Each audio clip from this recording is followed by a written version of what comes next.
ఓం శ్రీ కృష్ణ జగద్గురు పరబ్రహ్మణే నమః. ఓం నమో శ్రీ వేదవ్యాసాయ నమః. ఓం మద్గురు శ్రీ పూర్ణానంద స్వామినే నమః. ఓం శుక్లాంబరధరం విష్ణుం శశివర్ణం చతుర్భుజం ప్రసన్నవదనం ధ్యాయేత్ సర్వవిఘ్నోపశాంతయే. ఓం వ్యాసాయ విష్ణురూపాయ వ్యాసరూపాయ విష్ణవే నమో వై బ్రహ్మనిధయే వాసిష్ఠాయ నమో నమః.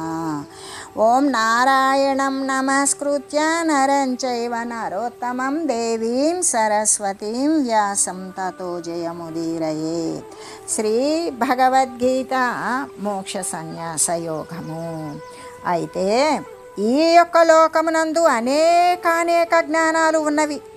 ఆ జ్ఞానాలలో ఏ జ్ఞానం వలనైతే మరి అనేకత్వంలో కూడా చాలా వాటిల్లో ఏకస్వరూపాన్ని, చచ్చిపోయే వాటిల్లో చావనటువంటి దానిని మరి అనేటువంటి విభాగాలలో విభజింపబడినటువంటి దానిలో కూడా విభజింపకుండా సర్వము వ్యాపించి ఉన్నటువంటి తత్వాన్ని చూడగలుగుతాడు. అదే కదా జ్ఞానాలు అన్నింటిలో కూడా ఉత్తమమైనది అని చెబుతూ అదే సాత్వికమైనటువంటి జ్ఞానము అని పరమాత్మ తెలియజేసి ఉన్నారు. అయితే అదే వాస్తవానికి ఆధ్యాత్మ విద్య. కాబట్టి విఘ్నులైనటువంటి వారు ఈ భగవానుడు చెప్పినటువంటి మాటల మీద విశ్వాసాన్ని ఉంచాలి. ఉత్తమోత్తమైనటువంటి జ్ఞానాన్నే పొందాలి. దాని ద్వారానే కదా ధన్యతను చెందుతారు. దీనిని బట్టి ప్రపంచంలో ఎందరో మేధావులు, కళలతో ఉన్నటువంటి కుశలత్వం కలిగిన వారు ఉన్నప్పటికీ కూడా ఇటువంటి సర్వభూతాత్మ భావము, సర్వాత్మ జ్ఞానము, అవిభక్త దైవ భావము లేనట్లయితే వారందరూ కూడా భగవంతుని దృష్టిలో వాస్తవమైనటువంటి జ్ఞానముతో ఉన్నటువంటి వారే అవుతారు. కాబట్టి లౌకికములైన ఇతర విద్యలు, జ్ఞానాలు ఎన్ని ఉన్నప్పటికీ కూడా ప్రతి ఒక్కరూ భగవానుడు తెలియజేసినట్లుగా ఈ సాత్విక జ్ఞానాన్నే అవలంబించాలి. సర్వము నందు కూడా ఆత్మదృష్టి కలిగిన వారై ఉండాలి. ఈ జీవితాన్ని తరింపచేసుకోవాలి. అలా కాకుండా లోకంలో వేరువేరుతనం, అనేకత్వము, భిన్నత్వము గనక చూసినట్లయితే అందుకు ఫలితం ఏమిటి అంటే మళ్ళీ యొక్క శారీరక సంబంధమైన ఉపాధులను పొందేటువంటి సంసార బంధమే అయి ఉంటుంది, మృత్యువే అయి ఉంటుంది, జనన మరణంతో కూడినటువంటి దుఃఖమే అయి ఉంటుంది. కాబట్టి ఉపనిషత్తులు కూడా తెలియజేసినటువంటిది ఏమిటి అంటే ప్రపంచంలో ఏ ప్రాణిని చూసినప్పటికీ కూడా అతని యొక్క దేహముపై కానీ గుణం మీద కానీ దృష్టిని ఉంచకూడదు. లోన ఉన్నటువంటి ఆత్మ మీదనే దృష్టిని ఉంచాలి. దేహ దృష్టిని మాత్రం కలిగి ఉండేవారు అధములైనటువంటి వారు, మనోదృష్టి మాత్రమే కలిగి ఉన్నవారు ఒక ప్రాణిని చూసినప్పుడు అతని యొక్క గుణాలను మాత్రం పరికించేవారు మధ్యములై ఉంటారు. ఆత్మదృష్టి, దైవదృష్టి కలిగిన ఉత్తములు అయితే ఈ భావాన్నే అంటే ఆత్మదృష్టి, దైవదృష్టి కలిగినటువంటి వారు మాత్రమే కదా ఉత్తములు అని చెబుతూ, కాబట్టి అటువంటి ఆత్మదృష్టి కోసమే, సాత్వికమైనటువంటి జ్ఞానం కోసమే అందరూ ప్రయత్నం చేయాలి అని చెబుతూ, ఏ జ్ఞానము చేతైతే మనుజుడు వేరువేరుగా ఉన్న సమస్త ప్రాణులు యందు ఏకమై, నాశరహితమై, అవిభక్తమై ఉన్నటువంటి ఆత్మ వస్తువును వీక్షింపగలుగుతారో అదే కదా సాత్వికమైనటువంటి జ్ఞానము. సమస్త చరాచర ప్రాణికోట్ల యందు కూడా భగవంతుడు ఉన్నారు. అయితే ఏకమైనది, నాశరహితమైనది, అవిభక్తమైనది ఏ కదా ఆత్మ యొక్క స్వరూపము అని చెబుతూ, ఈ ప్రపంచంలో అనేకత్వము సత్యమా అంటే ఎప్పటికీ కాదు, ఏకత్వమే సత్యమైనది అని చెబుతూ, అయితే రాజసమైనటువంటి జ్ఞానాన్ని గురించి తెలియజేస్తూ, ఏ జ్ఞానము వలనైతే మనుషుడు సమస్త ప్రాణుల యందు కూడా రకరకాలుగా ఉన్నటువంటి విధానాలుగా ఉన్న అనేక జీవులను వేరువేరుగా తెలుస్తూ ఉన్నాడు, అటువంటి జ్ఞానమే రాజసమైనటువంటి జ్ఞానము. అంటే ప్రపంచంలో ఉన్నటువంటి ప్రాణులలో వీడు వేరు వాడు వేరు అనే ఈ ప్రకారంగా భిన్నత్వాన్ని అనేకత్వాన్ని చూడడం అనేటువంటిది ఉత్తమమైనటువంటి జ్ఞానము ఎప్పటికీ కాదు. అది రాజస జ్ఞానమే అవుతుంది. అటువంటి జ్ఞానము కలిగినటువంటి వారు ఒక వ్యక్తిని చూసినప్పుడు ఏం చేస్తారంటే వాని యొక్క గుణగణాలను చూస్తారు, వారు చేసేటువంటి వృత్తి విద్యలను పరికిస్తారు. కానీ వాని యొక్క లోపల సర్వాంతర్యామిగా ఉన్నటువంటి ఆత్మతత్వాన్ని అయితే చూడలేరు కదా. అంటే విఘ్నుడైనటువంటి వాడు దూరదృష్టి కలిగి ఉంటాడు. దైవం యొక్క సన్నిధానం కోసమే తీవ్రతరంగా ప్రయత్నిస్తాడు, జీవితాన్ని కడతీర్చుకుంటాడు. ఇలాగా హ్రస్వ దృష్టి, దగ్గర దృష్టి వాని యొక్క గుణాలను లేకపోతే వాని యొక్క శారీరక సంబంధమైన దృష్టినో పెట్టుకున్నాడనుకో వాడు ప్రమాదాన్ని కొని తెచ్చుకుంటాడు కదా అని చెబుతూ, ఎలాగంటే దూరదృష్టి శాశ్వతమైన ఆత్మతత్వమునందు గనక సాకారవంతమైనటువంటి దృష్టి లేకపోతే దీని నిమిత్తం మనం దూరదృష్టి అనేటువంటి ఆ యొక్క సత్వజ్ఞానము, సాత్వికమైన జ్ఞాన దృష్టి కలిగినటువంటి వారి విషయాన్ని గురించి మనం భారతంలో జరిగినటువంటి శాంతి పర్వంలో భీష్మాచార్యులు జనులను తరించడం కోసం ఒక చక్కని హితబోధన చేసినటువంటి విషయం మనందరికీ ముందు తెలిసే ఉన్నా కూడా మరొక్కసారి దానిని సంక్షిప్తంగా మళ్ళీ మననం చేసుకుందాం. ఎలాగంటే ఒక ఊరి బయట ఒక చెరువు ఉన్నది. ఆ చెరువులో వర్షాకాలమున జలం ఎక్కువగా పుష్కలంగా ఉంటుంది. కానీ ఎండలు మెండయి గ్రీష్మ ఋతువు రాగానే జలం కొంచెం కొంచెంగా తగ్గిపోతూ క్రమంగా అంతరించిపోతుంది. అయితే మండు వేసవిలో ఒక్క చుక్కైనా సరే అందులో నీరు ఎప్పుడూ ఉండదు, ఏ సంవత్సరం కూడా ఉండదు. ఆ చెరువులో చాలా చాలా జలచరాలు ఉన్నట్లుగానే ఒక 3 చేపలు కూడా ఉన్నవి. అంటే ఇప్పుడు మనం చెప్పుకోబోయేటువంటి ఆ 3 చేపల గురించే మనం చెప్పుకుంటూ ఉన్నాం. అయితే వాటి పేర్లు ఒకటే దీర్ఘదర్శి, రెండోది ప్రాప్తకాలజ్ఞుడు, మూడవది దీర్ఘసూత్రి.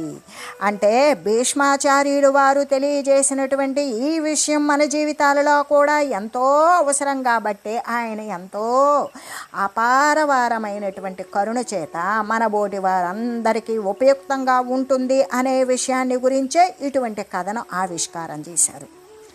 అయితే మొదటివాడు దీర్ఘదర్శి, రెండోవాడు ప్రాప్తకాలజ్ఞుడు, మూడోవాడు దీర్ఘసూత్రి. వర్షాకాలం జలం దండిగా వచ్చింది, వర్షాలు పడినవి. అలా ఉండడం చేత ఆ మహాజలాశయమునందు అవి చక్కగా హాయిగా కాపురం చేసుకుంటూ ఉన్నాయి, అలా జీవిస్తూ ఉన్నాయి. ఎందుకు అంటే నీరు సమృద్ధిగా ఉన్నది కదా, వాటి ఆనందానికి హద్దు లేకుండా ఉంది. ఇష్టం వచ్చినట్లుగా తిరుగుతున్నాయి, ఈదులాడుతున్నాయి, కాలక్షేపం చేస్తున్నాయి. వాటి యొక్క నివాసం హాయిగా జరిగిపోతూ ఉన్నది. కానీ కాలం ఎప్పుడు ఒకే రీతిగా ఎల్లప్పుడూ ఉండదు కదా, ఋతువులు మారుతున్నాయి. ఆయా ఋతువులు ఎందు ఆ యొక్క ఋతు ధర్మాలు కూడా ప్రవర్తిల్లుతూ ఉంటాయి కదా. అయితే వర్షాకాలం దాటిపోయింది, గ్రీష్మ ఋతువు వచ్చింది. ఎండలు మెండుగా ఉంటాయి గ్రీష్మ ఋతువు అంటే, అది మనందరికీ తెలిసిన విషయమే. దినకరుడు అంటే సూర్యుడు తన ప్రచండ తాపాన్ని చూపసాగాడు. అప్పుడు ఇక చెరువులన్నీ చిన్నగా ఎండటానికి ప్రారంభమైనవి. నదుల్లో నీళ్లు ప్రవాహం యొక్క ఉధృతి కూడా, అసలు ప్రవాహాలు లేవు ఇక చెరువులకి, అన్నీ కూడా ఎక్కడివక్కడ ఆగిపోయినవి. అంతేకాదు ఆ నీటి ఉధృతి కూడా తగ్గిపోతుంది.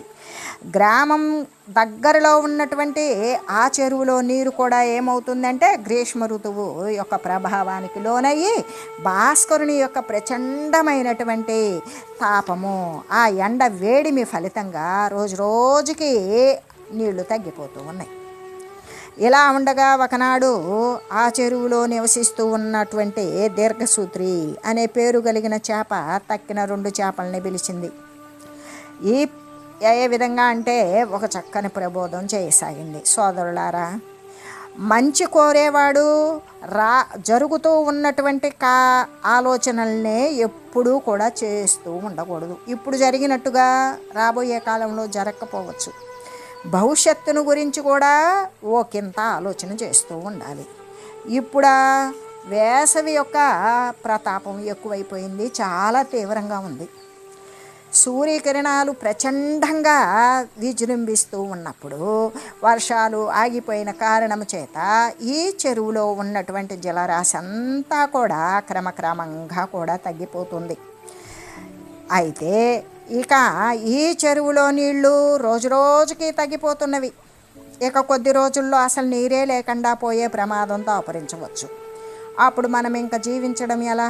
కాబట్టి దీర్ఘంగా దూరదృష్టి కలిగి యోచన చేసి మనం దగ్గరలోనే ఉన్నటువంటి ఒక పెద్ద చెరువులోకి మనం గనక వెళ్ళిపోయామనుకో, ఇక ఎంత ఎండగాసినా కూడా మన ప్రాణానికి ఏ విధమైనటువంటి నష్టం కూడా కలగకుండా ఉంటుంది. ఎలాగంటే ఆ నీరు వేసవి కాలంలో కూడా తగ్గకుండా సమృద్ధిగా ఉంటుంది ఆ పెద్ద చెరువులు. అంటే విఘ్నుడైనటువంటి వాడు ఏం చేస్తూ ఉన్నాడు? రాబోయేటువంటి కాలంలో కలగబోయే ప్రమాదాలను గురించి ముందుగానే ఆలోచన చేసి వాటిని నివారించుకోవడం కోసం, వాటిని ఆపడం కోసం పట్టుదలతో ప్రయత్నం చేయాలి అనే ఉద్దేశ్యమే కదా చెప్పడం. లేకపోతే ప్రమాదకరములైనటువంటి కొన్ని విపరీత పరిణామాలు కలగవచ్చు అని చెప్తూ ఉన్నారు.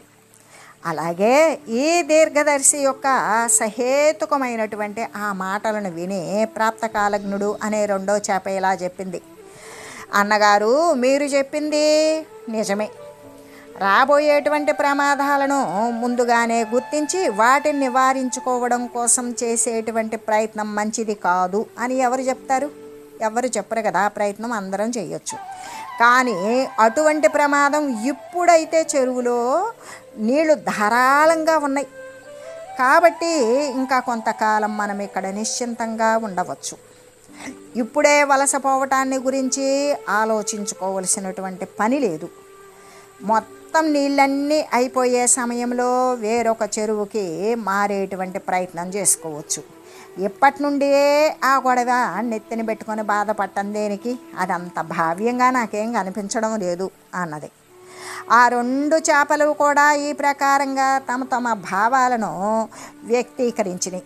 మూడవ చేపయకు దీర్ఘసూత్రి ఫక్కున నవ్వింది. నవ్వి వారి మాటలను అపహాస్యం చేస్తూ ఇలా అంటూ ఉన్నది: సోదరులారా, మీ ఇరువురి మాటలు వింటూ ఉంటే నాకు పట్టరాని నవ్వొస్తుంది. చెరువులో నీళ్ళు అయిపోవడం అనేది ఎప్పుడైనా సంభవిస్తుందా? ఒకవేళ అయిపోతే ఒరిగిపోయిందేంటి? ఆ రోజే పెద్ద చెరువుకు ప్రయాణం కడదాం. ఇప్పుడే దానిని గురించి ఆలోచించవలసినటువంటి పని లేదు కదా. అప్పటి సంగతి అప్పుడు చూసుకోవచ్చులే అన్నది. పెద్ద చేపకు ఇక తక్కిన రెండు చేపల మాటలు కూడా ఏమాత్రమూ రుచించలా, ఇష్టపడలా. అది చెప్పవలసినటువంటి వాక్యాలను మొత్తాన్ని కూడా మళ్ళీ ఇంకొకసారి చెప్పి చూసింది. ఎంత చెప్పినా వారు మిగిలిన ఇద్దరు లక్ష్య పెట్టల. అలా పెట్టనందువలన మరుసటి రోజు ఉదయాన్నే ఆ చెరువుని విడిచిపెట్టి పెద్ద చెరువులోకి ప్రయాణం కట్టింది. ఆ చెటకు చేరింది. ఆ మహాజలార్ణవం నందు ఆ యొక్క పెద్ద చేప హాయిగా నివసించసాగింది. నిజంగానే కొంతకాలానికి మొదటి చెరువులోని నీళ్లు చాలా వరకు తగ్గిపోయినవి. రెండవ చేప ఏం చేసిందంటే, అప్పుడు మాట వినలేకపోయానే అని ఎలాగో అని ఆలోచన చేసి ఎట్లాగో తెప్పరిల్లుకొని ఆ చోటు వదిలి సన్నగా ప్రవహిస్తూ ఉన్నటువంటి ఆ ప్రవాహంలో నుండి నెమ్మదిగా పెద్ద చెరువుని చేరుకొని ప్రాణాలను కాపాడుకుంది. ఇంకా మూడవ చేప అయినటువంటి దీర్ఘసూత్రి ఉన్నది కదా, అది చాలా ధీమాగా ఉన్నది. ఆ పాత చెరువునందే కాలం గడుపుతూ ఉన్నది.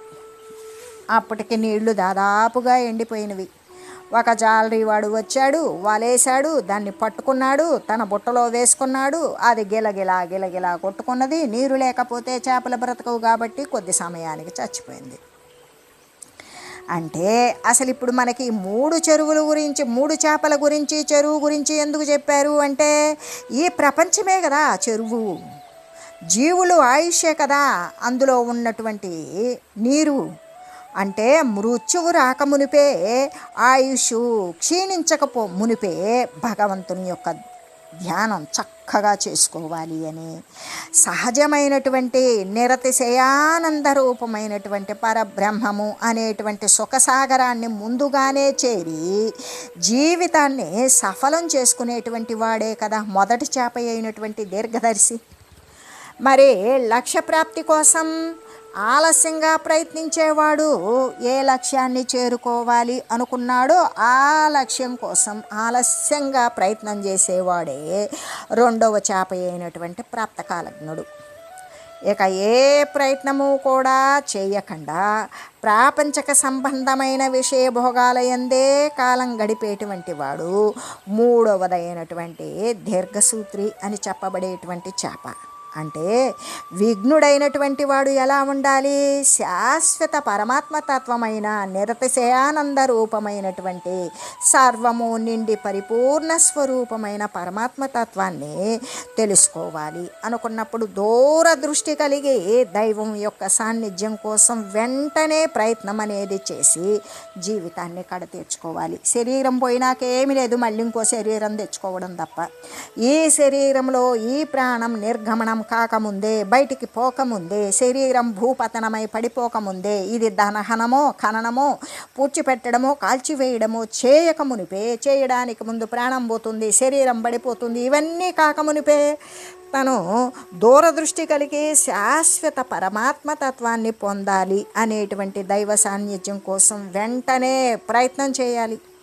ఆ ప్రయత్నం చేసి తన యొక్క జీవితాన్ని కడతీర్చుకున్నప్పుడు మరొక శరీరానికి సావకాశం లేకుండా శరీరాలు ఉపాధులు అంతటితో అంతమైపోయి తాను పరమాత్మ యందు పరివ్యాప్తమై పరమాత్మ స్వరూపమే అవుతాడు.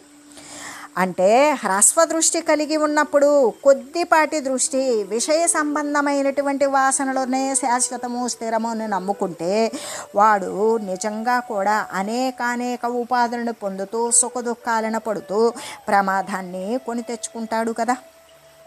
అంటే ఇలా హ్రస్వదృష్టి కలిగినటువంటి అనేకత్వాన్ని చూడడం అనేటువంటి ఉత్తమమైనటువంటి జ్ఞానమా అంటే కాదు కదా. అది కేవలం రాజసికమైనటువంటి జ్ఞానమే అవుతుంది. అటువంటి జ్ఞానము కలిగినటువంటి వారు ఒక వ్యక్తిని చూసినప్పుడు అతని యొక్క గుణాన్ని పరిశీలన చేస్తారే కానీ వారి అంతర్గతంగా ఉండి శాశ్వతమైనటువంటి ఆత్మతత్వాన్ని కాదు కదా. కాబట్టి వారు వ్యక్తులలో భిన్నత్వాన్ని చూస్తారు. ఇటువంటి రాజసికమైనటువంటి జ్ఞానము చేత ఇప్పుడు ప్రపంచంలో చాలామంది ఉన్నారన్నమాట. ఎలాగంటే వారు ప్రాణులలో ఉన్నటువంటి వ్యత్యాసాన్నే చూస్తూ ఉంటారు. కాబట్టి అటువంటి దానిని తొలగించుకోవాలి. రెండవది లేనటువంటి అద్వైత భావాన్ని సమదృష్టిని అవలంబించాలి అని చెబుతూ రాజసమైనటువంటి జ్ఞానం యొక్క లక్షణము ప్రపంచంలో అనేకత్వాన్ని చూడడం, సర్వజీవులు యందు కూడా వీడు వేరు వాడు వేరు అనే భేదభావం కలిగి ఉండడం అని చెప్తూ ఇంకా తామస జ్ఞానాన్ని గురించి తెలియజేస్తూ ఉన్నారు. ఎత్తు కృష్ణవదే కస్మిన్ కార్యే సక్తమహైతుకం అతత్వార్థవదల్పంచ తత్తామసముదాహృతం. ఏ జ్ఞానము వలన మనుజుడు ఏదైనా సరే ఒక్క పని యందు సమస్తాన్ని కూడా అంటే అదే అని తగులుకొని ఉంటాడు. దేని యందు? ఒక్క పని అంటే శరీరమునందు కానీ ప్రతిమల యందు కానీ ఇట్లా సమస్తాన్ని కూడా తగులుకొని ఉంటాడు. ఇక అందుకు తగినటువంటి కారణమే లేకుండా ఉంటుందో అటువంటి తత్వాన్ని అంటే సత్య వస్తువును గురించి తెలియకుండా ఉంటాడు. అలా ఎవడైతే సత్య వస్తువును గురించి తెలియకుండా ఉంటాడో ఆ తెలిసినా కూడా అల్పమైనదిగా అల్ప ఫలం కలిగినదిగా ఉంటాడో అటువంటి జ్ఞానము తామస జ్ఞానము అని కదా చెప్పబడింది. అంటే ఏ జ్ఞానము చేత తామస జ్ఞానము కలిగినటువంటి వాడు ఏదో ఒక దృశ్య వస్తువును పట్టుకుంటాడు. ఏదో మునిగిపోయినట్లు దాని యందే ఆసక్తి కలిగి ఉంటాడు. ఇంకా వాడి యొక్క జీవిత ప్రాముఖ్యమంతా కూడా వాని యొక్క జీవితాశ అంతా కూడా ఆ దృశ్య వస్తువునందే పట్టుకొని అది లేకపోతే తాను ఉండలేనన్నట్లు, దానికి లోబడిపోయినట్లు, వశపడిపోయినట్లు, అదంతా తను సర్వం మునిగిపోయినట్లు దాని యందే ఆసక్తి కలిగి అదే సమస్తము అని తలుస్తూ ఉంటారు. అతడు ఒక వ్యక్తి యొక్క శరీరాన్ని మాత్రమే చూసి ఆ శరీరమే ఆత్మ, అదే సమస్తము అని కూడా భావిస్తూ ఉంటాడు. ఇప్పుడు ఉన్నటువంటి కుర్రకారు అంటే ఎప్పుడూ కూడా ఇటువంటి కామనా భావనలు కలిగినటువంటి యువకులు ఒకవేళ ఒక 50 సంవత్సరాల క్రితం ఉన్నప్పటికీ కూడా వారు వివేచన శక్తి అనేటువంటిది ఉండేది. కానీ ఇప్పుడు మరి కూడా ఏ విధంగా అంటే ఒకరి కోసం ఒకరు చనిపోవడం, కేవలం శరీరాన్నే ప్రేమించడం, శరీరాన్నే కోరికతో ఉంచుకోవడం, ఇక అదే సమస్తము అని భావిస్తారు. శరీరాన్ని మాత్రమే చూస్తారు, ఆ శరీరమే సత్యమని భావిస్తారు. చూసేది శరీరముతోనే, తాను శరీరము అనే భావనతోనే చూస్తాడు, తాను శరీరము కాదు అనే విషయం తనకు తెలియదు. కానీ అటువైపు ఎదురుగ్గా ఉన్నటువంటి దానిలో కూడా పదార్థాన్నే చూస్తాడు, శరీరాలనే చూస్తాడు. అదే సమస్తము, స్థిరము, శాశ్వతము, అదే సత్యము అని భావిస్తాడు. అటువంటి రాజస జ్ఞానం కలిగినటువంటి వాడు లోని గుణాలను, మనోభావాలను కూడా మాత్రమే చూస్తాడు. అంటే తామస గుణం కలిగిన వాడు పైన కనపడేటువంటి దానినే చూస్తే, రాజస జ్ఞానం కలిగిన వాడు లోపల ఉన్నటువంటి వాని యొక్క మానసిక భావాలను, ఏ గుణాలు కలిగి ఉన్నవి అనేటువంటి దానిని గురించి చూస్తాడు. అంటే ఇక్కడ సాత్విక జ్ఞానం కలిగినటువంటి వాడు మాత్రమే లోపల ఉన్నటువంటి విభజింపలేనటువంటి సర్వము కూడా అనుస్యూతమై, ఆధారమై, అధిష్టానమై ఉన్నటువంటి అవిభక్తమైనటువంటి ఆత్మనే చూస్తాడు సాత్విక జ్ఞానం కలిగిన వాడు. తామస జ్ఞానం కలిగినటువంటి వాడు కేవలము శరీరాధులను మాత్రమే సత్యమని భావిస్తాడు. రాజస జ్ఞానం కలిగినటువంటి వాడు ఆ శరీరాంతర్గతంగా ఉన్నటువంటి వాడి వృత్తి ఉద్యోగాలు, వాడి గుణగణాలు, వాడి వ్యక్తిత్వము, ఇటువంటి దానినే చూస్తూ ఉంటాడు. అంటే వాడి యొక్క మనోభావాలను కూడా గమనిస్తూ ఉంటాడు. సాత్విక జ్ఞానం కలిగిన వాడు మాత్రమే సర్వవ్యాపకమైనటువంటి పరమాత్మ తత్వాన్ని చూస్తూ ఉంటాడు. అంటే చంచల వస్తువులైనటువంటి, ఏ విధంగా దేహము, మనసు రెండు కూడా మార్పులు చెందేవి. నిన్న అనుకున్న ఆలోచన మరి కాసేపటికి ఉండదు, ఈరోజు అనుకున్న ఆలోచన మార్పు చెందుతుంది, మరొక ఆలోచన పుడుతుంది. ఇటువంటి మానసికమైనటువంటి సంకల్ప వికల్పాలు అనేవి ఎప్పుడూ మార్పులకు లోనవుతూనే ఉంటాయి. ఇంకా దేహం యొక్క ధర్మము ఏంటి అంటే చావు పుట్టుకలకు ధర్మం అయి ఉంటుంది దేహము. అయితే ఇది 6 రకాలైనటువంటి వికారాలను చెందుతూ ఉంటుంది. వీటినే షడ్భావ వికారాలు, దేహానికి మాత్రమే పరిమితమైనటువంటివి. ఏ విధంగా అస్థితే జాయతే, వర్ధతే, పరిణమితే, విపక్షీయతే, వినశ్యతే అనేటువంటి 6 రకాలైనటువంటి భావాలను, మార్పులను కలిగి ఉంటుంది దేహము. ఏ విధంగా గర్భంలో ఉండడం, తర్వాత పుట్టడం, కొంచెం పెరగడం, బాగా వర్ధిల్లడం, ఇంకా కూడా వినశ్యతే, మళ్ళీ కూడా ఏ విధంగా అంటే 50 సంవత్సరాలు 60 సంవత్సరాలు దాటినాక మళ్ళీ కూడా చిన్నగా తగ్గు స్థాయికి పోవడం, ఆ విపక్షీయతే, తర్వాత వినశ్యతే, పూర్తి శరీరం పతనమై నశించిపోవడం, మరొక రూపాన్ని ధరించుకొని రావడం. ఈ విధమైనటువంటి ఈ 6 రకాల భావాలు శారీరక ధర్మం అంటే చావు పుట్టుకలకు మూలమై ఉన్నటువంటి ధర్మాలే శరీర ధర్మాలు. ఇలాగా మనసు ఎప్పటికప్పుడు మార్పును చెందుతుంది. ఒకసారి చేసిన సంకల్పం అట్టే నిలవదు. పరమాత్మను చేరాలి అనే సంకల్పం ప్రాపంచకంగా మళ్ళవచ్చు. ప్రాపంచమే సత్యము అనుకున్నది ఇంకా అంతకంటే కూడా హీనమైన స్థితికి దిగజారవచ్చు. లేదు మరి అన్నింటికంటే కూడా సర్వోత్తమమైనటువంటి పరమాత్మ తత్వాన్ని అంటి ఉండవచ్చు. కాబట్టి మనసు స్థిరమైనది కాదు, ఇక దేహము స్థిరమైనది కాదు. ఈ రెండు కూడా మార్పులకు లోనైనటువంటివే. ఈ రెండు కూడా స్థిరము లేనటువంటి అస్థిరములైనవి. కాబట్టి వాటిని ఆశ్రయించేటువంటి వాడు, వాటి పట్ల దృష్టి కలిగిన వాడు అస్థిరత్వాన్నే పొందుతాడు. స్థిరత్వము లేకపోవడము, నాశమే చెందుతాడు. శరీరం వదిలితే శరీరము, శరీరం వదిలితే శరీరము, ఈ విధంగా జన్మ జరా మరణాలను పొందుతూనే ఉంటాడు. ప్రతి జన్మయందు ఉపాధి ఉంటుంది. కొనసాగేటప్పుడు దాని రోగాలు, కష్టాలు, సుఖాలు, ముసలితనము వస్తుంది. లేదు పోయిందా శరీర పతనం అవుతుంది, మరొక ఉపాధిని తీసుకొని వస్తుంది. ఈ విధంగా జనన మరణాలను పుడుతూ చస్తూ ఉండేటువంటి స్థితే కలిగి ఉంటుంది. కానీ నిత్యమై, స్థిరమై, శాశ్వతమైనటువంటి ఆత్మను ఆశ్రయించేటువంటి వాడు మాత్రము, అటువంటి ఆత్మదృష్టి కలిగినటువంటి వాడు ఎలా అంటే నిత్యమైన, శాశ్వతమైన, అసలు మళ్ళీ శరీరము రాగలిగినటువంటి స్థాయిని నశింపజేసుకొని పునరావృత్తి రహితమైన మరొక ఉపాధిని పొందేటువంటి అవకాశాలు మొత్తం నివారించుకొని మళ్ళీ పుట్టుక చావు అనేటువంటి పదానికి కూడా అవకాశం ఇవ్వకుండా పునరావృత్తి రహితమైనటువంటి ఆత్మతత్వాన్ని, ఆత్మ పదవినే పొందుతాడు కదా. కాబట్టి ఇక్కడ రాజసికమైన, తామసికమైనటువంటి 2 జ్ఞానాలను కూడా వదిలివేయాలి అనే కదా చెప్పడం. అలా రెండింటినీ వదిలివేసినప్పుడు తామసికమైన జ్ఞానాన్ని వదిలివేస్తే రాజసికమైనటువంటి జ్ఞానాన్ని, అంటే శారీరక దృష్టి వదిలితే మనోదృష్టిని, శారీరక దృష్టిని రెంటినీ వదిలివేస్తే ఆత్మదృష్టిని ఆశ్రయించడం. అలాగా ఈ రాజసికమైన, తామసికమైనటువంటి 2 జ్ఞానాలను కూడా వదిలివేశాడంటే సాత్వికమైనటువంటి జ్ఞానము చేత ఇక వాడు పరమాత్మ తత్వాన్ని పొందగలిగినటువంటి మార్గం ఏమిటి? మరి విఘ్నుడైన వాడు అవలంబించవలసినటువంటిది ఏమిటి అంటే సాత్వికమైనటువంటి జ్ఞానాన్నే అనుసరించాలి అని చెబుతూ ఓం మంగళం పావన గీతామాతా జయ మంగళం భక్తజనావని బంధ విమోచని భవభయహారిణి భవ్యదాయిని మంగళం. ఓం మంగళం శ్రీ కురుక్షేత్ర రణక్షోణి విహారిణే పార్థసారథి రూపాయ గీతాచార్యాయ మంగళం. ఓం మంగళం మహత్.